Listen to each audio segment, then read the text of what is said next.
Halo, ketemu dengan saya Andri Pratama Natajaya.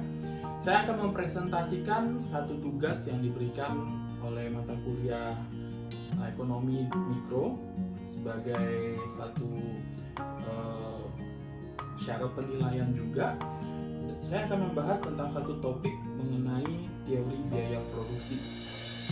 Adapun NIM saya di Universitas Undira ini yaitu 111202027. Kita akan membahas tentang biaya produksi. Apa itu biaya produksi? Kita perlu tahu apa yang dimaksud dengan biaya produksi.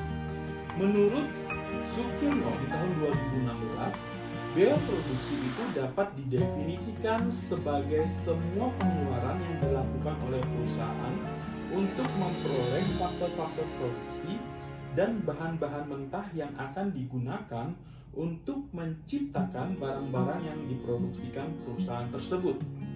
Nah, jadi rekan-rekan, biaya produksi adalah sesuatu hal yang harus dikeluarkan satu perusahaan ketika mereka akan berencana atau menjalankan perusahaannya di dalam memproduksi suatu barang.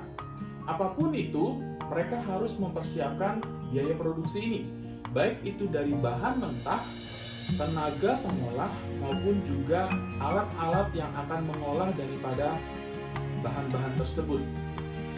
Semua hal itu masuk di dalam ranah biaya produksi. Kita bisa melihat di dalam analisa biaya produksi itu dibedakan di dalam dua jangka waktu. Yang pertama jangka pendek dan yang kedua yaitu jangka panjang. Jangka pendek merupakan sesuatu hal yang tidak bisa berubah karena itu bersifat tetap, dan jangka panjang yang bisa bersifat fleksibel atau variabel tergantung di dalam output atau pengeluaran dalam satu perusahaan tersebut. Nah, rekan-rekan, konsep penting yang perlu kita perhatikan di dalam teori biaya produksi ini ada tiga hal. Yang pertama, kita perlu melihat adanya biaya tetap total atau bisa dikatakan tentang total fixed cost. Biaya tetap total ini adalah biaya yang besarannya tetap. Berapapun jumlah, berapapun output yang dihasilkan suatu perusahaan tentang satu produk ini, perusahaan harus mengeluarkan satu nominal yang bersifat tetap. Contohnya, satu perusahaan menyewa satu lahan, maka perusahaan itu setiap waktu harus membayarkan sewa lahan tersebut. Suatu perusahaan menyewa gedung ataupun suatu perusahaan mempekerjakan karyawan lain atau tenaga-tenaga ahli, maka perusahaan tersebut harus membayar semuanya itu, dan itu sifatnya tetap. Yang kedua, biaya variabel total atau bisa dikatakan total variable cost. Biaya yang besarannya dapat berubah sesuai dengan perubahan tingkat output. Nah, yang masuk di dalam biaya variabel total di sini menunjukkan sesuatu hal seberapa besar produksi di dalam perusahaan tersebut akan produknya, maka itu mempengaruhi biaya variabel yang akan dikeluarkan satu perusahaan tersebut. Semakin banyak, maka variabel yang akan dikeluarkan, biaya variabel yang dikeluarkan juga akan semakin banyak juga. Dan yang ketiga, biaya total. Biaya total atau total cost. Nah, total cost di sini merupakan keseluruhan jumlah biaya yang dikeluarkan satu perusahaan. Di mana kalau di dalam rumus matematikanya digambarkan total cost itu sama dengan total variable cost ditambahkan dengan total fixed cost. Jadi pengeluaran tetap ditambah dengan pengeluaran yang bersifat variabel tersebut, itu adalah pengeluaran yang harus dikeluarkan atau total pengeluaran yang harus dikeluarkan perusahaan di dalam satu periode waktu tertentu. Nah, saya memberikan contoh kepada kita satu bagan di sini, gambaran tentang hal tentang mengatakan tentang fixed cost, variable cost maupun juga tentang hal total cost. Kita lihat di sini ada 4 kolom dengan baris-baris yang sudah saya isi, satu perusahaan misalkan mengeluarkan atau meng-output suatu barang produksinya. Di situ saya menggambarkan 0 sampai 4. Maka perusahaan itu fixed cost-nya yang harus dikeluarkan tetap yaitu 20. Ketika outputnya 0, maka fixed cost-nya tetap 20. Ketika outputnya 4 atau paling besar pun, maka perusahaan itu tetap harus mengeluarkan fixed cost-nya sebesar 20. Beda halnya dengan kolom yang ada di variable cost atau VC. Ketika outputnya kosong, maka VC-nya juga kosong karena tingkat produksinya atau outputnya tidak ada, maka variable cost-nya juga tidak ada. Ketika satu perusahaan itu mengeluarkan atau memproduksi satu barang itu satu jumlahnya, maka variable cost-nya akan berubah di sana menjadi 10. Ada hal yang perlu dibayarkan. Begitu seterusnya sampai output satu perusahaan itu menjadi 4, maka variable cost-nya 100. Nah, rekan-rekan, di sini juga saya memberikan contoh tentang total cost. Kolom total cost di sini menunjukkan di mana total cost itu seperti yang tadi rumus matematika dikatakan,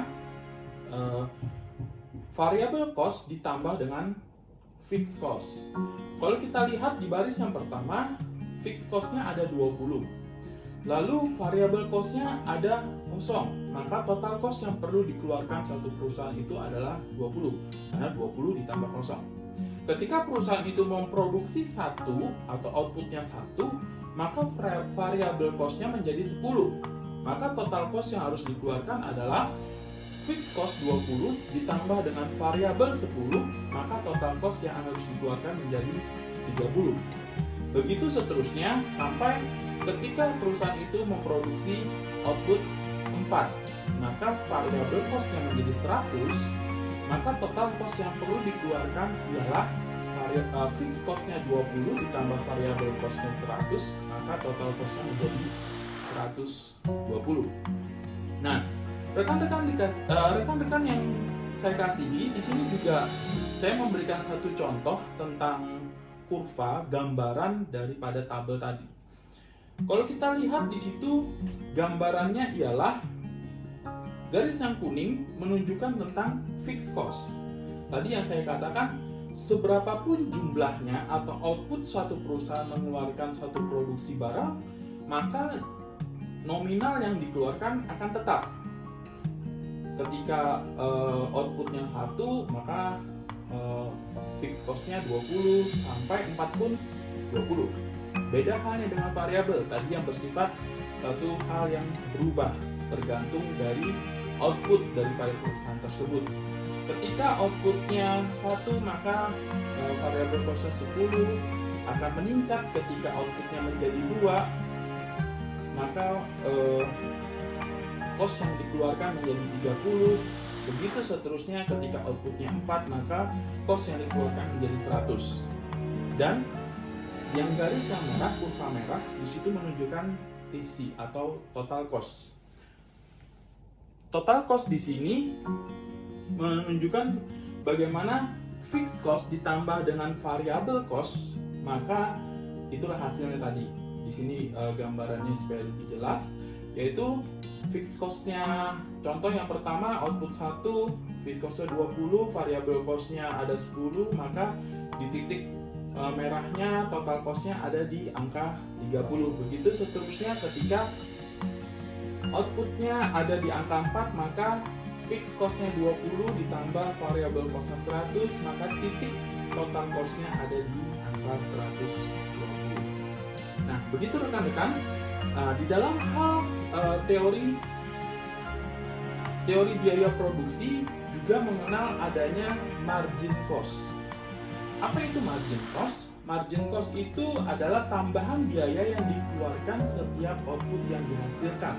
Atau kalau dalam rumus matematikanya bisa dirumuskan sebagai margin cost dilambangkan dengan MC sama dengan delta cost dibagi delta output atau Q. Nah, delta cost-nya di situ kalau saya gambarkan satu tabel lagi, ketika outputnya kosong, total cost yang dikeluarkan adalah 20. Lalu di situ dilihat ketika outputnya 1, total cost-nya 30. Maka margin cost-nya ada selisih 10 dari produksi 1 dengan produksi atau outputnya 0. 20, 30 dikurang 20 seperti itu. Begitu seterusnya. Ketika outputnya 4, maka total cost-nya 120. Nah, itu dikurang dengan outputnya 3 dengan total cost 80. Jadi 120 dikurang 80, maka margin cost-nya ada 4.